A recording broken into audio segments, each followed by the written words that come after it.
മരീചിയിലേക്ക് എല്ലാവർക്കും സ്വാഗതം. നമ്മൾ ക്ഷേത്രങ്ങളിൽ പോകുമ്പോൾ ക്ഷേത്രത്തിന്റെ ഗോപുരത്തിലോ അല്ലെങ്കിൽ ഭഗവാന്റെ വിഗ്രഹത്തിലോ ഒക്കെ ഒരു സിംഹത്തിന്റെ തല നമ്മൾ കാണാറുണ്ട്, അല്ലേ? ഒരു രാക്ഷസീയ മുഖം എന്ന് തന്നെ നമുക്ക് പറയാം. എന്തുകൊണ്ടായിരിക്കും ഭഗവാനെ കാണാൻ പോകുമ്പോൾ ഗോപുരത്തിലും മറ്റുള്ളിടത്തുമൊക്കെ ഇത്തരം ഒരു വികൃതമായ രൂപം കൊണ്ടുവച്ചിരിക്കുന്നത്?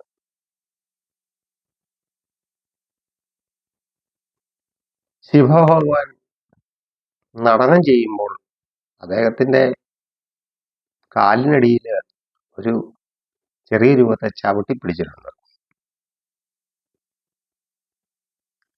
നമ്മൾ അതിനെ അപസ്മാരക മൂർത്തി എന്ന് പറയാറുണ്ട്. എന്നുവെച്ചാൽ അപസ്മാരകം എന്താണെന്ന് അറിയാവുന്നവർക്ക് അതിനെക്കുറിച്ച് പൂർണ്ണമായിട്ടും അറിയാൻ പറ്റും, അല്ലേ?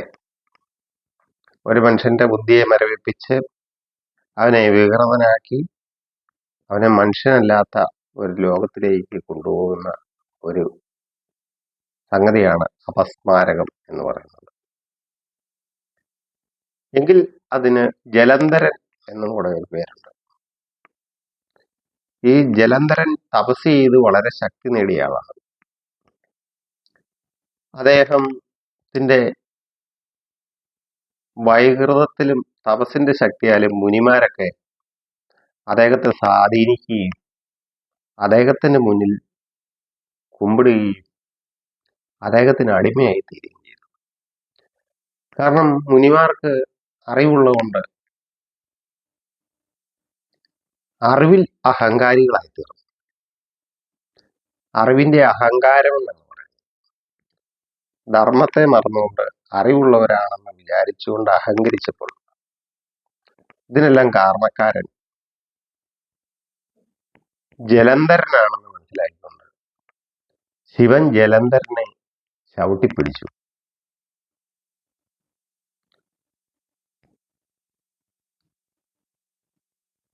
അങ്ങനെ ഭഗവാന്റെ ആ നൃത്തത്തിൽ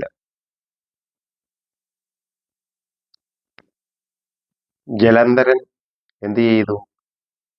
ശാന്തനാകുകയും ജലന്ധരന്റെ അഹങ്കാരം ഇല്ലാതാകുകയും ചെയ്തു. പക്ഷെ ജലന്ധരൻ വിശപ്പിന്റെ ആളായിരുന്നു, വിശപ്പിന്റെ.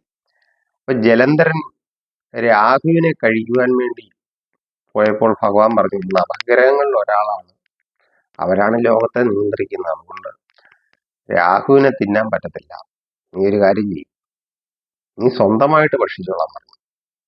സ്വന്തമായിട്ട് ജലന്ധരൻ തന്റെ കൈകളും കാലുകളും എല്ലാം കടിച്ചു തിന്നു.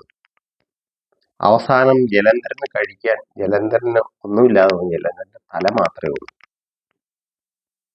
അതുകൊണ്ടാണ് ജലന്ധരനോട് പറഞ്ഞു, നീ എപ്പോഴും ദിവ്യമുഖിയായി എല്ലായിടത്തും ക്ഷേത്ര പരിസരങ്ങളിലും എൻ്റെ ആരാധനാലയങ്ങളിലൊക്കെ കാണട്ടെ എന്ന് പറഞ്ഞു. കാരണം ജലന്ധരൻ പറയുന്നത്, നിനക്ക് അഹങ്കാരമുണ്ടോ ക്ഷേത്രത്തിലേക്ക് പ്രവേശിക്കുമ്പോൾ? നിനക്ക് അഹങ്കാരമുണ്ടെങ്കിൽ ഞാൻ നിന്നെ ഭക്ഷിച്ചിരിക്കും, ഞാൻ അഹങ്കാരത്തെ തിന്നുന്നവനാണ്. അതിനാൽ നീ അഹങ്കാരത്തെ വെളിയിൽ വെച്ചിട്ട് ക്ഷേത്രത്തിനുള്ളിലേക്ക് പോവുക. നിനക്ക് അഹങ്കാരമായിട്ടാണ് പോകുന്നെങ്കിൽ നിന്നെ ഞാൻ ഭക്ഷിക്കുകയും നിന്റെ കൂട്ടത്തിൽ ഞാൻ വസിക്കുകയും ചെയ്യും. അതിനാൽ നീ ക്ഷേത്രത്തിനുള്ളിലേക്ക് കയറുന്നതിന് മുമ്പ് നീ അഹന്തയെ വെളിയിൽ വെച്ചിട്ട് പോവുക, ഞാൻ അഹങ്കാരത്തെ ഭക്ഷിക്കുന്നവരാകും.